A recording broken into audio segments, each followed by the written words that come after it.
One simple truth. In the fire service, every second counts.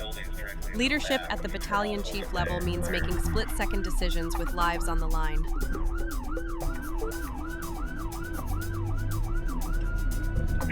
Objectives are fire control and evacuation, and your units will be engine 34, engine 35, and then I'll have medic 6 come over to you as well.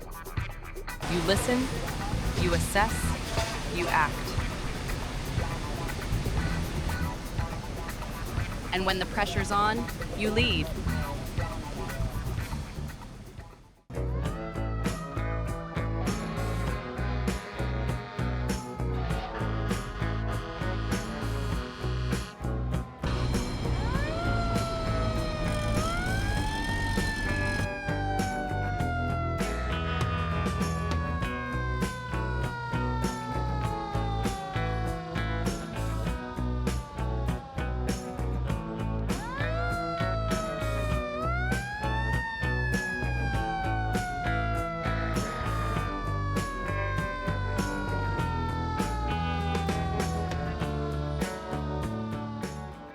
This movie takes you inside Lacey Fire District 3, where Battalion Chief Pat Horn balances logistics, leadership, and life in the firehouse.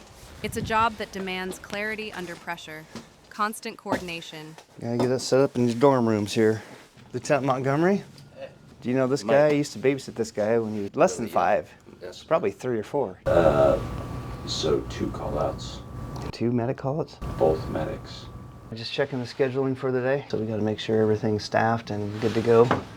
We changed stations, we gotta move all of our gear over.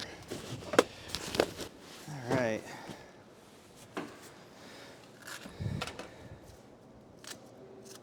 I'm looking at all of our staffing and figuring out what water rescue people we have on today. This is Battalion 31, so this is the West Battalion. So this covers kind of everything on the west side of Lacey. Covers Station 31, 33. For a battalion chief, leadership isn't just about incident command or work schedules. It's about people. Every shift begins with a check-in, a quiet conversation to make sure the crew is ready. The battalion chief knows that resilience starts with well-being in the fire station. Small moments that build trust, strengthen bonds, and remind every firefighter they're never alone. I think training will be in to do that sometime today.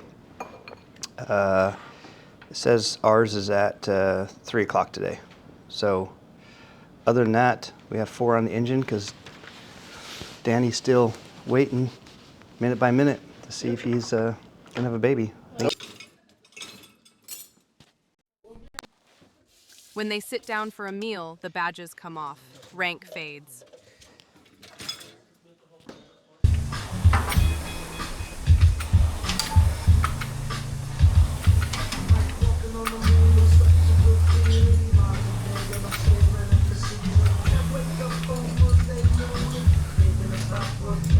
When a new shift comes in, we always just make sure that all the apparatus, all the equipment's at top notch, ready to go. So sometimes we miss little things here and there. So every morning after tailboard, do a couple things. We do our workouts and we do our rig checks. So that's what we're kind of doing right now.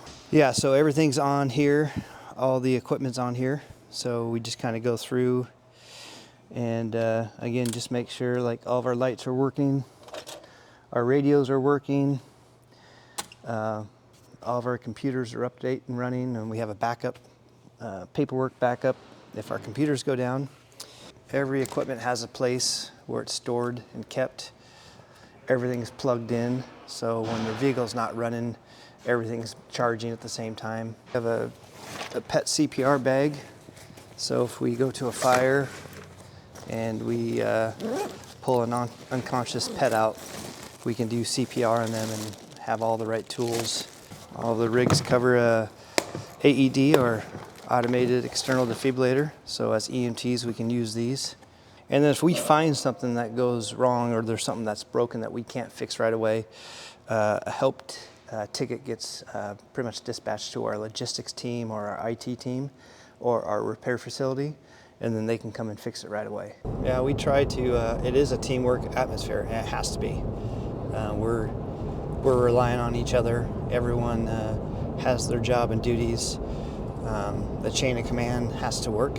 At first, you're hired as a firefighter, and you're worried about yourself and doing the best job that you can. And then as you get older and promote to different spots or start taking over programs and stuff like that, and really what it is to me is just getting a bunch of different people together, a diverse group of people, and aiming for a common goal, right? That could be training, that could be on a fire response or anything like that. So it's letting everyone know what the vision is, and then guiding them, help them guide that way. And yeah, I'm part of the crew, and there's a lot of different opinions of how to do things. And so it's again, and then the higher you get up in your rank, you start have to making more of those leadership decisions, like, okay, I heard everyone, we're going to do it this way, those type of things. So at times leadership can be very stressful, can be very hard, just making decisions, right? So again, you have a ton of different opinions out there, and you have to gather all those information from experience and training, and then when the time comes, you have to make the call. And on an emergency incident, you have to make it right now. So you rely on your experience and your training and all those things. The biggest thing is we want everyone to succeed. We try to be as professional and as good at our job as we can. Long story short, we work about a 46, 47 hour work week with a lot of people say, well, you only work 10 days a month. Well, those 10 days are 24 hours, and those weeks are about 46 hours a week. So making sure that there's people in the seats that have the qualifications, filling voids, moving people around, and then it changes. I probably will be touching the schedule 3 or 4 times today.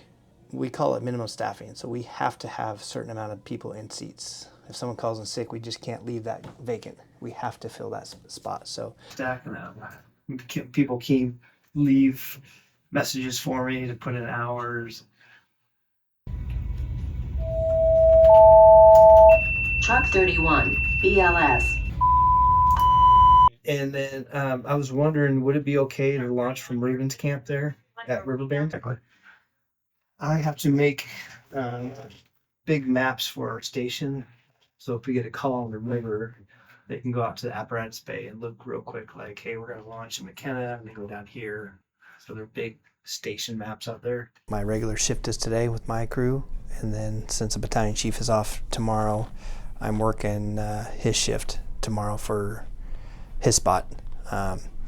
And so I'll be on for 48 hours, and then we'll go home Saturday morning at 7:30. Sunday, so I'm part of the Thurston County dive team, which is made up of firefighters and mostly police officers, ran by the Thurston County Sheriff's Department.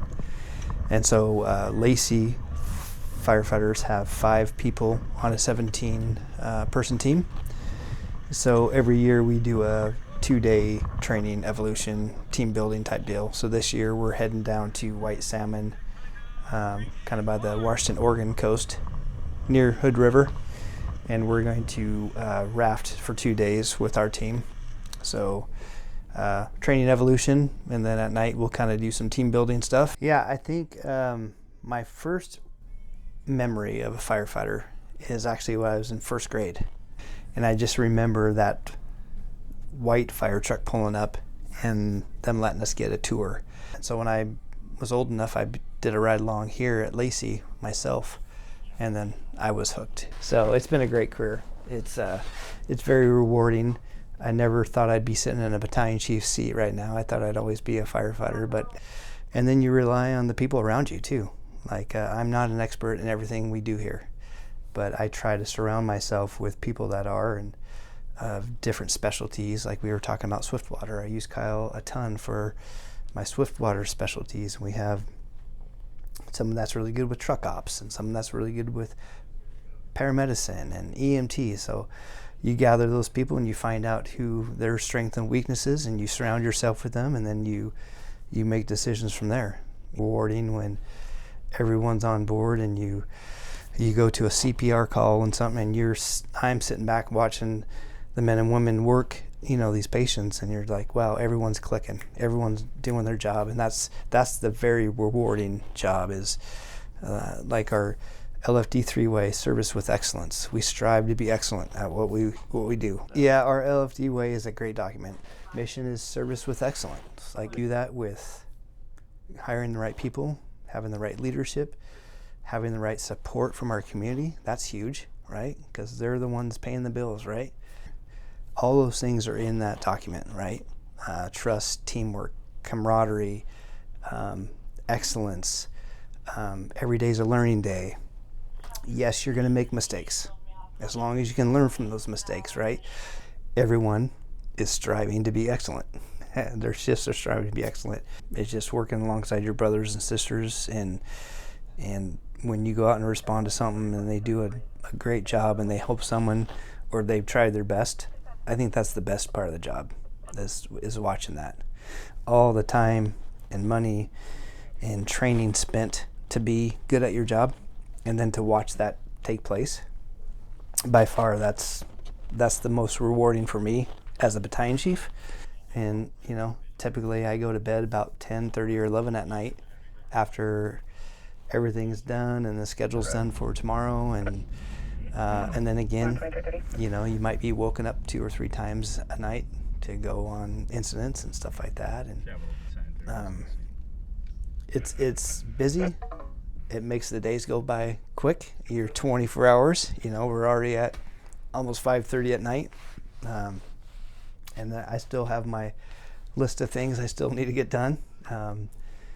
When I first started, it drove me nuts when I didn't get my list done.